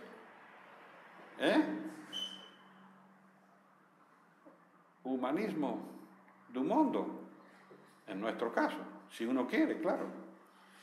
Luego, este señor que les comenté antes, este es un tema importante, este señor que les comenté antes, de iraní, el profesor, dice que según Max Weber, que es uno de los primeros sociólogos, dice que esta gente se hacía respetar, se hacía apreciar, porque tenían carisma, que es un tema a discutir, que el negro muchas veces nos dijo que es algo de lo que se habla y no se sabe lo que es.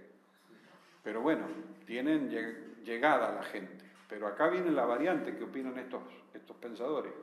Como los sucesores de estos señores no tenían ese carisma, esa llegada a la gente, y mucho menos los sacerdotes, se inventan los 540 rituales, las túnicas, las 1000 cosas, para, a través de esos excesos de símbolos y de formas y de formalidades, transmitir un cierto halo de importancia para que la gente preste atención, pero ya de manera un poquito transformada. Así que le dejo todas estas inquietudes, ¿no? Y bueno, y aquí seguimos con todo esto. Por supuesto que lo que más se quiere limitar en esta época es lo sacrificial. Si aquel señor se especializó en cambiar de lo tribal a lo individual, también se quiere quitar los sacrificios. Que eso, en el caso más claro, es en la Biblia con don Abraham, ¿no? Que tiene que sacrificar el chico y viene una ovejita, pero siguen con la ovejita. Entonces parece que esta época era tremenda con ese tema. Entonces tienen que ponerle freno a eso. Y luego, pero siguen los errores. Por ejemplo, un autor, disculpen que vuelva al tema, dice que los griegos son tan malos con las chicas que el caso más eficaz y más evidente es el de Pandora, y le llama el efecto Pandora. Para mí Pandora había sido una mujer excelente, ¿no es cierto? Que abre la caja y guarda la esperanza. Sí, pero es que abre la caja y salen todos los vicios. Y por la mujer tenemos todos los vicios en el mundo.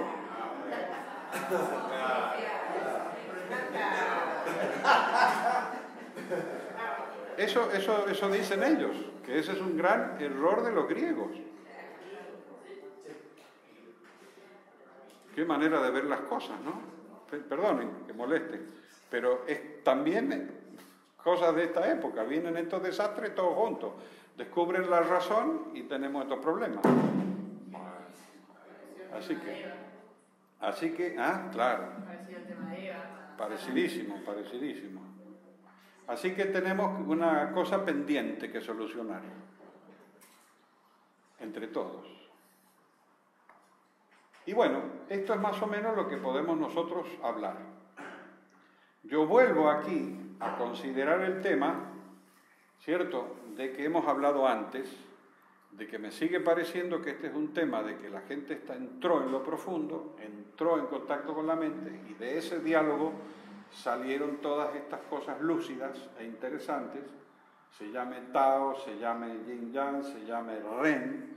Por ejemplo, en los chinos es interesante, uno de los valores más importantes que no lo pueden traducir bien es Ren, y parece que es algo como la benevolencia, algo como que hay que ser súper buenos, buenísimos, y sin embargo estaban ahí peleándose entre ellos todos los días. Así que esas son las cosas que tenemos. Y surgen muchas cosas más. Por ejemplo, han surgido las ciudades, han surgido el comercio, ¿no?, etcétera, etcétera.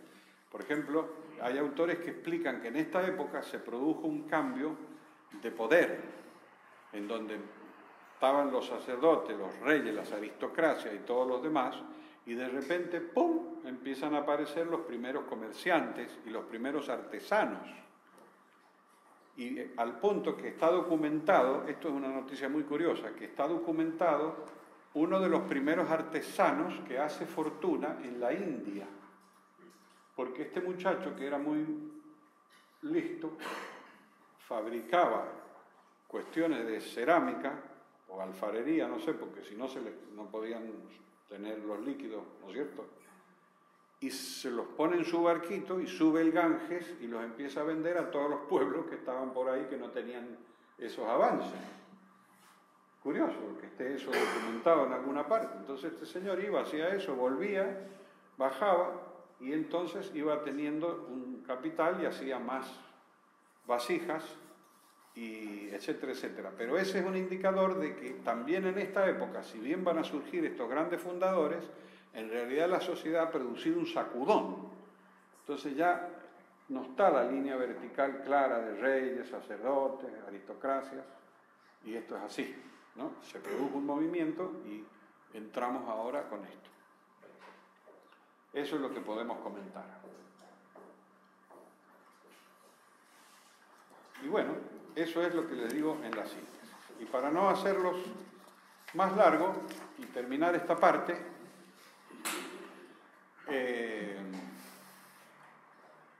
me he tomado la libertad de... Bueno, yo acá tenía, qué sé yo, si queremos ver, por ejemplo, no sé, algunas imágenes Ve, acá tenemos imágenes actuales del Buda.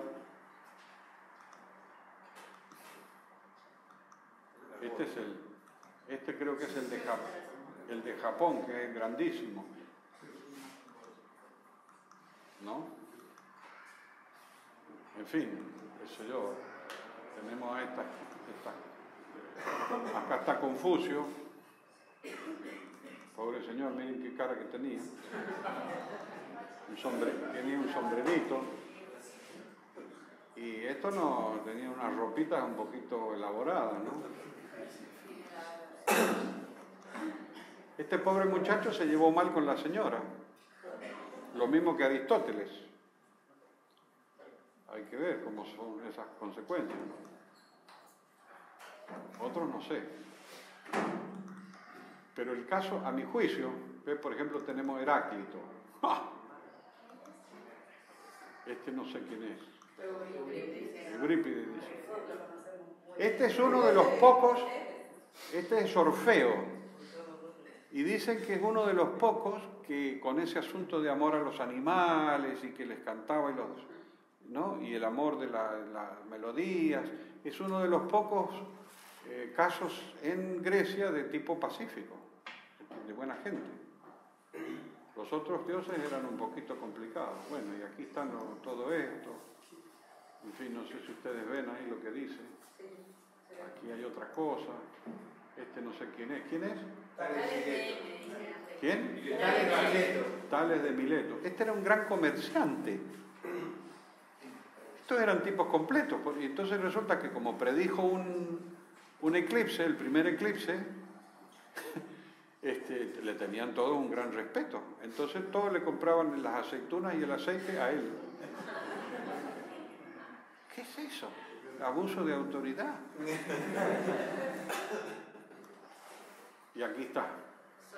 Sócrates.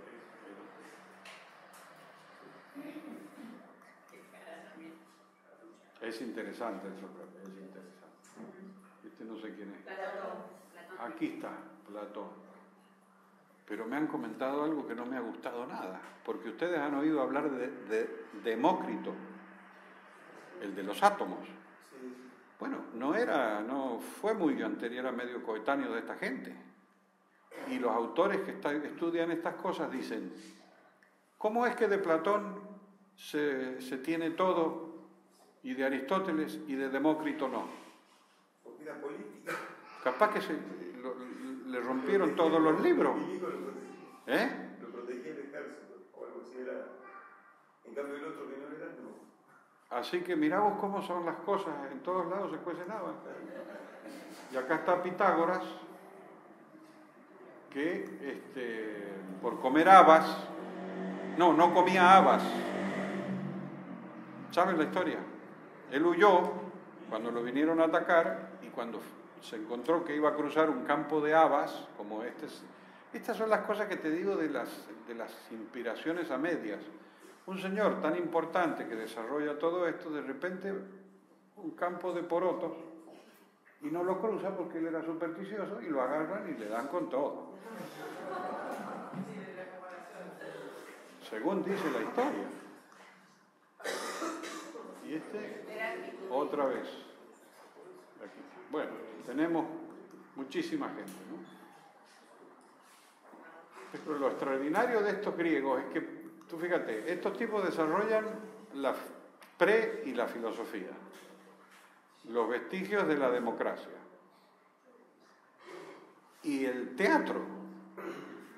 Sófocles y todos esos vienen de aquí. Que los otros días en una reunión tuvimos una pequeña discusión, porque parece ser que en Mendoza en un momento dado hubo una reunión, una estacional, y claro, la gente planteaba problemas y cosas. No sé, ¿aquí sucede? No, ¿ves? Son cosas de allá nomás. Entonces, él les dijo,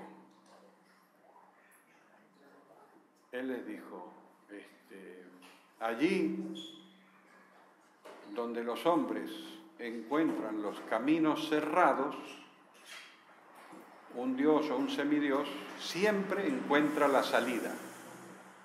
Bonito, ¿no? Se lo fue y se lo dijo a varios, el mismo día. Motivo por el cual salieron pitando a buscar salidas y soluciones, y nada de caminos cerrados. Lo digo por si pudiera ser de interés. Entonces, yo estaba convencido que era Píndaro, que es un lírico, y me han dicho que no, que está en una de las de Eurípides. Pero él lo dice en la charla final, en el párrafo final de la charla de la presentación del humanismo en Moscú, y lo dice como que allí donde se encuentran aparentemente los caminos cerrados, el ser humano siempre encontró la salida. Está más bonito, por lo menos. Así que, cuántas cosas, ¿no? El hinduismo, fíjense, miren, acá todos estos son sencillos los muchachos, mirá. Colores, 3 caras, pétalos, mirá. Shiva. En ese libro, en uno de los primeros materiales, cuando se habla de ¿se acuerdan de esa época del método de diferenciación, complementación y síntesis? Él dice que estaba en la intuición, ya estaba en la intuición de los hindúes con aquello de Brahma, Shiva y Vishnu, que sería síntesis, complementación y Vishnu, diferenciación. Y Kali, otra que diferenciación. Por eso yo no voy a la India. Después no podés volver y mirá, 4 brazos. En fin, era gente que pródiga en alegorías, ¿no? Y acá tenemos a los antecesores nuestros, que no se sabe este simbolito bien de dónde viene, algunos sabrán, y el Torá. Que esta es una de las cosas más misteriosas de la historia, ¿no? Porque según Ortega y Gasset, hay 3 pueblos que existen hoy en día, que vienen de la antigüedad tal cual. No, 4. Los hindúes, los chinos, los hebreos y los andaluces. Lo dice Ortega y también Gasset.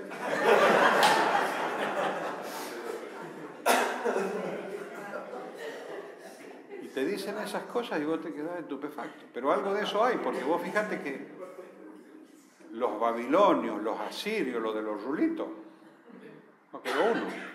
Los sumerios menos. Los hititas, los casitas. Muchos pueblos han desaparecido. Es curioso eso, ¿no? Y por ejemplo, cuando uno dice los chinos, en realidad es una etnia, los Han, según he leído. Las otras etnias, no sé, andan por ahí, pero no en tantos números, ¿eh? De modo que esto de la supervivencia de los pueblos es algo a estudiar. ¿De América, Ortega? ¿Eh? ¿De Ortega de América? Poco. Nada, ¿no? No, porque él no sabía. No estudió eso. No, ellos no existían. Y esta es Lao Tse.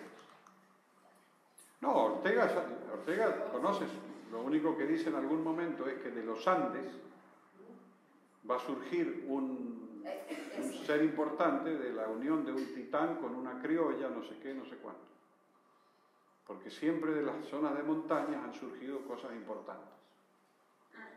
Más o menos, acá viene este señor que me parece fantástico. Y el negro lo cita a él. ¿Han visto ese vídeo que tiene con un periodista en la reja, un periodista de Buenos Aires, ¿no? Al final lo cita, que todos se dan ínfulas y dicen muchas cosas. Y uno dice, uno es como decía Lao Tse, un poco estúpido, no sabe nada. Todos saben todo, están seguros de sí mismos. Sí, todo, exacto. En ese libro sí lo dice una síntesis como que China ha quedado las formalidades de Confucio, de todas esas cosas que él creó y qué sé yo, como por encima de la sociedad, y el taoísmo como místico, porque es una cosa más mística, por abajo. Y otros explican que en realidad esta cuestión que todavía sobrevive, uno se queda estupefacto. Yo estuve en Taipei, y claro, apenas llegas, vas a un lugar y resulta que hay un templo taoísta enorme, unas columnas rojas así, el símbolo famoso aquí, y ahí se podía entrar, mira, se podía entrar, y cuando voy a entrar, veo una señora que llega y se inclina, y hay un señor ahí, y le tira en los palillos chinos, ¿viste los palillos chinos? Pero grandes, unos palillos que... Y parece que le estaba adivinando ahí las cosas, y enseguida ellos se ponen mágicos y empiezan adivinando todo. Es tremendo. Bueno, Lao Tse ya lo vimos, aquí viene el Mahavira, este es el de que no hay que pisar las hormigas, y es interesante, y se desnuda. ¿Conocen la historia de esto? Esto es extraordinario. Existe hoy. Según me he podido informar, en este caso, en muchos casos, solamente hay monjes.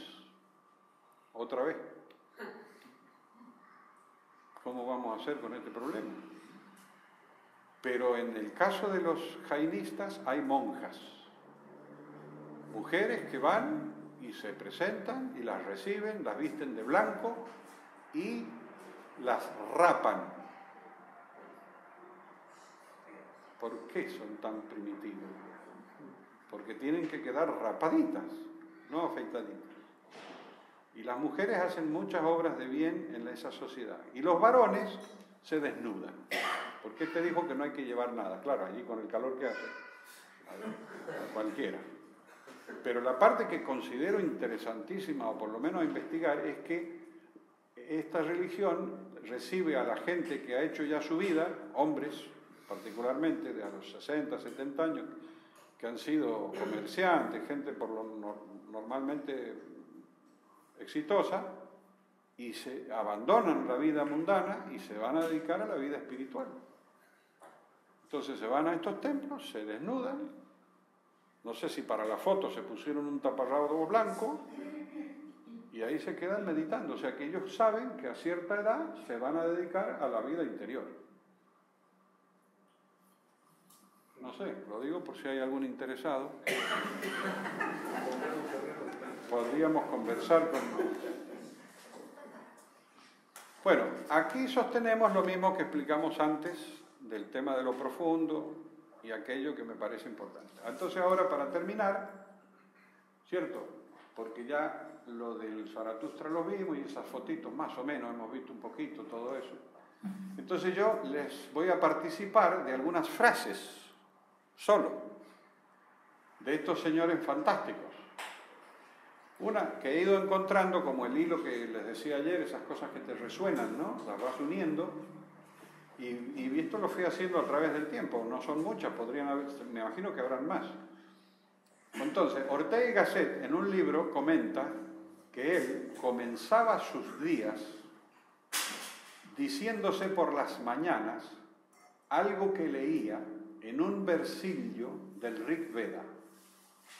Señor, danos la sabiduría. Señor, danos la alegría. Eso es empezar el día. No con las noticias que se mataron a no sé quién en la esquina. Señor, para el televisor. Esta es preciosa. Nos documentan que Confucio decía al respecto de la regla de oro que había que practicarla todo el día y todos los días. Repetía, todo el día y todos los días. Yo les comento, lo he intentado. Cuesta, te digo.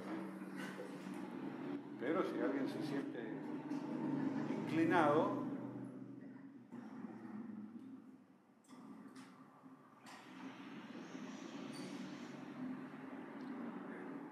Y esto lo dice otro chino, que se llama Mencio. Dice, no hay, es posterior al anterior, dice, no hay alegría mayor para mí que averiguar mediante la autointrospección.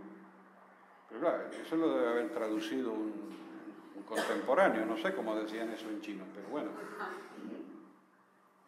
No hay alegría mayor para mí que averiguar, mediante esa introspección, que soy fiel a mí mismo. Tipos tienen cosas sencillas, ¿ves lo que te digo? Y también decía, haz todo lo que puedas para tratar a los demás como te gustaría que te traten a ti. Y averiguarás que es el camino más corto hacia la benevolencia, el Ren, ese ideal de los chinos, Mencio. Y esta es del rabino Hillel, es ese señor que es del año 30 del siglo I, no sé, es un hombre muy respetado en el judaísmo, ¿no? Como un estudioso. Y dice él que todo el Torá no sería más que un desarrollo de la regla de oro. Y su cita es que lo que es odioso para ti, no se lo hagas a tu semejante. Es toda el Torá y el resto no son sino comentarios. Y esto parece que se lo ha dicho a alguien que le ha venido a preguntar. Oye, un pagano. En aquella época habían paganos. Qué interesante, ¿no? Yo quisiera, un pagano que es un tipo que no cree en nada, que cree en lo que sé. Entonces viene y le pregunta, oiga, ¿cómo es esto del Torá? Y qué sé. Entonces le ha explicado eso. Y le ha dicho, el Torá, esa es toda la Torá y los restos no son más que comentarios. Ve y apréndela. O sea, cada uno que nos pregunte a nosotros, les contestamos y le decimos, ¿y ahora qué vas a hacer? ¿Vas a estudiar un poquito? ¿O podemos ganar amigos también, ¿no? Y esta, miren qué curiosa. No deberíamos vengarnos ni devolver mal por mal a nadie, sea cual sea el mal que hemos sufrido de él. Sócrates al final de su vida.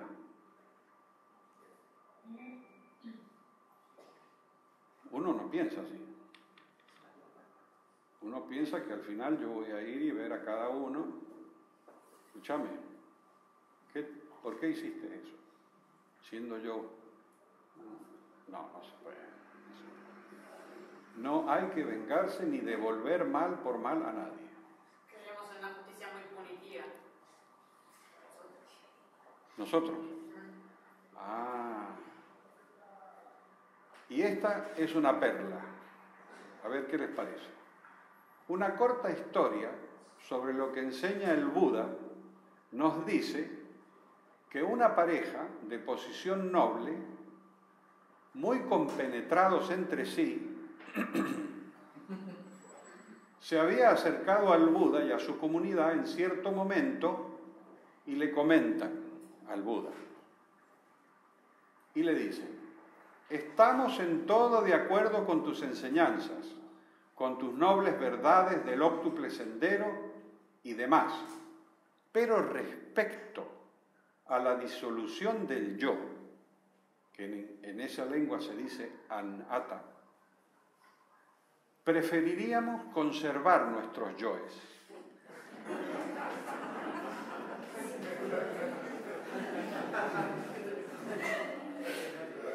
Ellos lo tienen claro.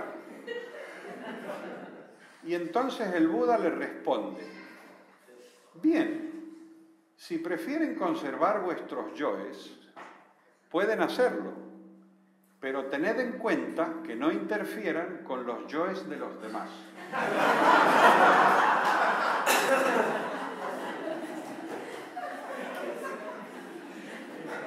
¿Eh?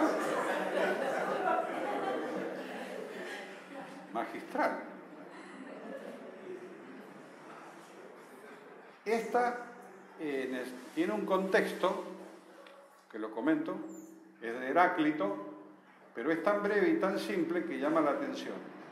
Y dicen de Heráclito, que dijo, aquí también está lo extraordinario. ¿Por qué? En referencia a que vino un visitante y entra a su humilde vivienda y eso le dice Heráclito a este visitante. Aquí también está lo extraordinario, implicando que lo sagrado, paréntesis, lo extraordinario, no solo está en los templos.